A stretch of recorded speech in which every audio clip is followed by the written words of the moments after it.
السلام علیکم ورحمۃ اللہ وبرکاتہ۔ نصوح کی توبہ کرنے کا واقعہ۔ نصوح ایک عورت نما مرد تھا، باریک آواز اور بغیر داڑھی کے تھا، اور اپنی ظاہری صورت سے فائدہ اٹھاتے ہوئے زنانہ حمام میں عورتوں کا مساج کرتا اور میل اتارتا تھا۔ کوئی بھی اس کی حقیقت نہیں پہچان سکا، سبھی اس کو عورت سمجھتے تھے۔ یہ طریقہ اس کے لیے ذریعہ معاش بھی تھا اور عورتوں کے جسم سے لذت بھی لیتا رہا۔ کئی بار ضمیر کے ملامت کرنے پر اس نے اس کام سے توبہ بھی کی، لیکن ہمیشہ توبہ توڑ دیتا۔ ایک دن بادشاہ کی بیٹی نصوح کے حمام آئی اور مساج کرانے کے بعد پتہ چلا کہ اس کا ایک قیمتی ہیرا کھو گیا ہے۔ بادشاہ کی بیٹی نے حکم دیا کہ سب کی تلاشی لی جائے۔ سب کی تلاشی لی گئی لیکن ہیرا نہیں ملا۔ نصوح رسوائی کے ڈر سے ایک جگہ چھپ گیا کہ کہیں میری تلاشی لی گئی تو میرا سارا راز فاش ہو جائے گا۔ جب اس نے دیکھا کہ شہزادی کی کنیزیں مجھے ڈھونڈ رہی ہیں تو سچے دل سے توبہ کی اور وعدہ کیا کہ اے اللہ رب العزت، میں آئندہ کبھی بھی یہ کام نہیں کروں گا، بس آج میری لاج رکھ۔ اچانک باہر سے ایک کنیز نے آواز دی کہ نصوح کو ڈھونڈنا چھوڑ دو، ہیرا مل گیا ہے۔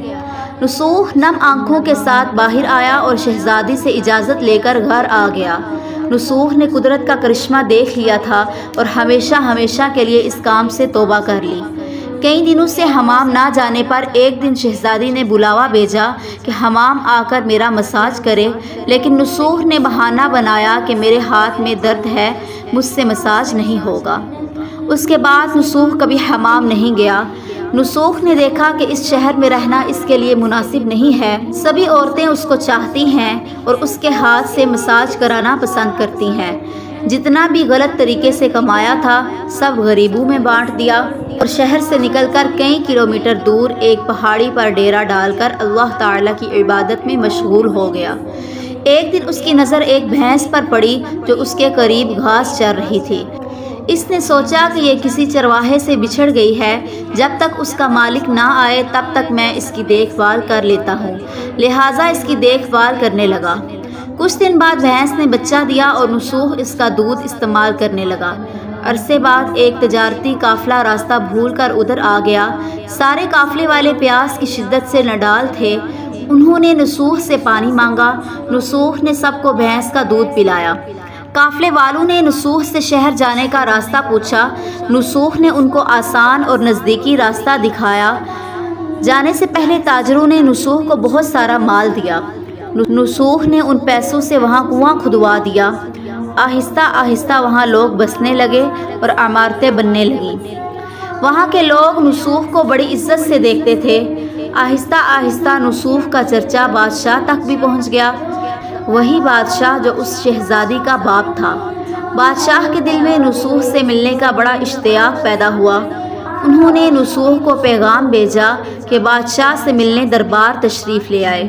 جب نصوح کو بادشاہ کا پیغام ملا، انہوں نے ملنے سے انکار کر دیا اور معذرت چاہی کہ مجھے بہت سارے کام ہیں، میں نہیں آ سکتا۔ بادشاہ کو بہت حیرت ہوئی۔ انہوں نے کہا کہ اگر نصوح نہیں آ سکتا تو میں خود اس کے پاس جاؤں گا۔ جب بادشاہ نصوح کے علاقے میں داخل ہوا، خدا کی طرف سے ملک الموت کو حکم ہوا کہ بادشاہ کی روح قبض کر لے۔ اس زمانے کے رسم و رواج کے مطابق اور بادشاہ کے نصوح کو ملنے کی وجہ سے لوگوں نے نصوح کو تخت پر بٹھایا۔ نصوح نے اپنے ملک میں عدل اور انصاف کا نظام قائم کیا اور اسی شہزادی سے شادی کر لی۔ ایک دن نصوح تخت پر بیٹھ کر لوگوں کی داد ستانی کر رہے تھے۔ ایک شخص وارد ہوا اور کہنے لگا کہ کچھ سال پہلے میری بھینس کھو گئی تھی، آپ کی عدالت سے اپنی بھینس کا طلبگار ہوں۔ نصوح نے کہا کہ تمہاری بھینس میرے پاس ہے، آج جو کچھ بھی میرے پاس ہے وہ تمہاری بھینس کی وجہ سے ہے۔ نصوح نے حکم دیا کہ اس کے سارے مال اور دولت کا آدھا حصہ بھینس کے مالک کو دے دیا جائے۔